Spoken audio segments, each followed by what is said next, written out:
అందరికీ నమస్కారం.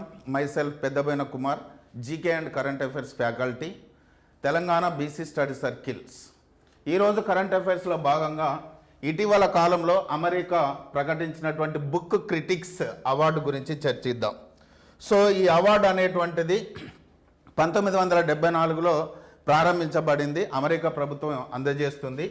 ఈ అవార్డు అనేటువంటిది ఈసారికి గాను ముఖ్యంగా ఈ బుక్ లోపల హాంకాంగ్, తర్వాత ఈమె రచించినటువంటి వి డు నాట్ పార్ట్ అనేటువంటి పుస్తకం కొరియా, ఈ కొరియా ప్రధాన భూభాగానికి దక్షిణాన ఉన్నటువంటి జెజు అనేటువంటి ద్వీపంలో 1948-49లో జరిగినటువంటి తిరుగుబాటు గురించి వివరిస్తుంది. సో ఈ అవార్డు లోపల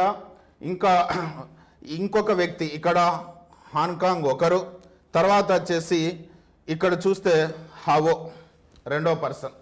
సో హవో రచించినటువంటి empire of AI dreams and nightmares in Sam Altman's OpenAI అనేటువంటి పుస్తకానికి నవలకు లభించింది. అదేవిధంగా మన భారత్ నుంచి అరుంధతి రాయ్ గారు ఉన్నారు. సో ఇటీవల కాలంలో అరుంధతి గారు ఒక పుస్తకము చాలా వివాదాస్పదమైంది, అది సుప్రీంకోర్టు వరకు కూడా వెళ్ళడం జరిగింది. ఆ పుస్తకము ఏంటిదంటే mother Mary comes to me అనేటువంటి నవల.